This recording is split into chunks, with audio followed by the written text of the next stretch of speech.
So let's jump into this. I have a very open-ended question for you, and I don't specifically know the answer.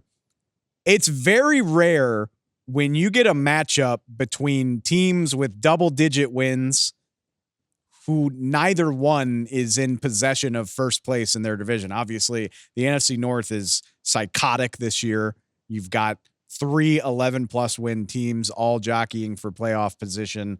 Green Bay at 11-4 is a third-place team, which is just wild to think about. So I'm curious, from your perspective, between these two teams, who is flying more under the radar to you? Who has more to prove in a big spot that'll obviously be very widely televised late on Sunday afternoon?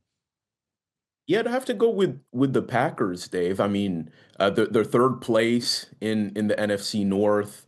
Obviously, they can't win the NFC. They can't win that division anymore. It's going to be the Lions or the Vikings, and so I think because of that, naturally, maybe they're sliding a bit under the radar. And we have to remember the Lions swept them earlier in the season in Week 4. They lost to Minnesota, and then what was it? The Packers' fourth loss of the season also came to the Eagles. So that they seem to be like that rung below kind of those heavy hitters in the NFC. And so I think for the Packers' sake, I mean, they're eager to prove that they are kind of in that Super Bowl conversation because to this point, the other three Super Bowl contenders in the NFC they've lost to. They've been kind of a step below those teams, and this is a different Packers team than the one that faced Minnesota earlier in the year. If you remember, Minnesota jumped out to a 28-0 lead in the first half.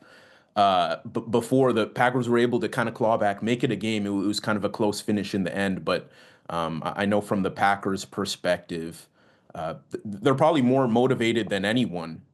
So I'd have to say the Packers for sure, because we all kind of know what the Vikings are at this point, but the Packers with kind of the run they've been on the last 6 weeks, going 5-1, 30 plus points in their last 5 straight games.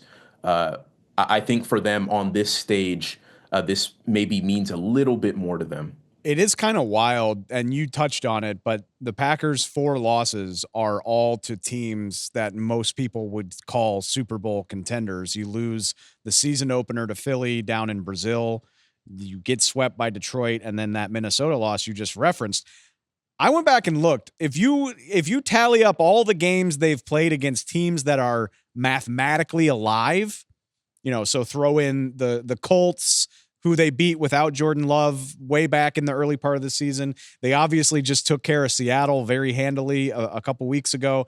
If you factor in all of those games against teams that have a shot, they're 5-4 against playoff caliber competition. But when they've gone up against real deal Super Bowl contenders, 0-4. So I do think you're right that maybe Green Bay has more to prove here. You certainly don't want to get swept by both of your division rivals, as they've already been swept by Detroit. But for some reason, I feel like the general consensus probably takes the Packers a little bit more seriously, mainly because of the brand power. We've seen Jordan Love make a playoff run already. We've seen the Green Bay Packers make the playoffs 13 out of the last 16 years. Matt LaFleur has done a great job the whole time that he's been there. I can't quantify this, but I wonder if people just trust the Packers brand a little bit more than a Vikings team that came out of nowhere this year. Whether that's right or wrong, I'm not sure. But I just kind of feel like maybe people trust that G a little bit more than the Vikings.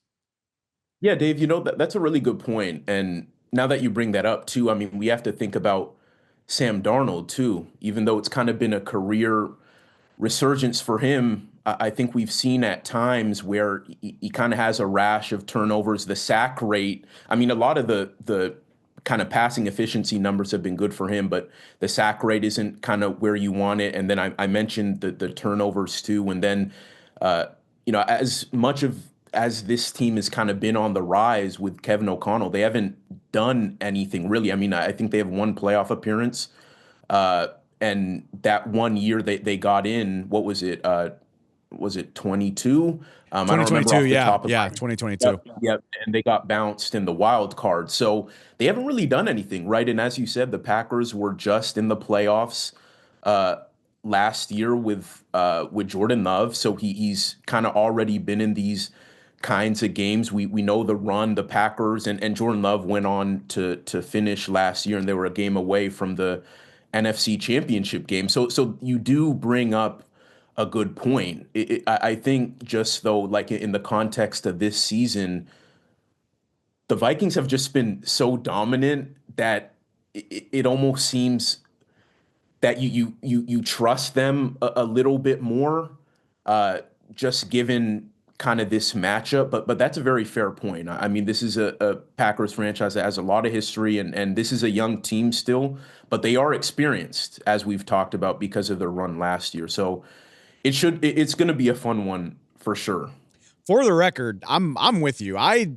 Maybe this will bite me once we get to the postseason. I trust this Vikings formula implicitly. I mean, defense travels. Defense is something you can rely on. I know people say, turnovers and takeaways have a lot of variance, but when you can do it every single week of a season, at some point I start to trust that that's going to be reliable. And we've seen Sam Darnold follow this formula week in and week out for the entire season at this point. But it is crazy to think that the loser of this game, and honestly, maybe even the winner. I mean, the Vikings very well could have to go on the road as well, but at least the Vikings still have a chance at the number 1 seed and the division title. The loser of this game has a case as the best team in the NFC and will undoubtedly have to go on the road in the NFC playoffs.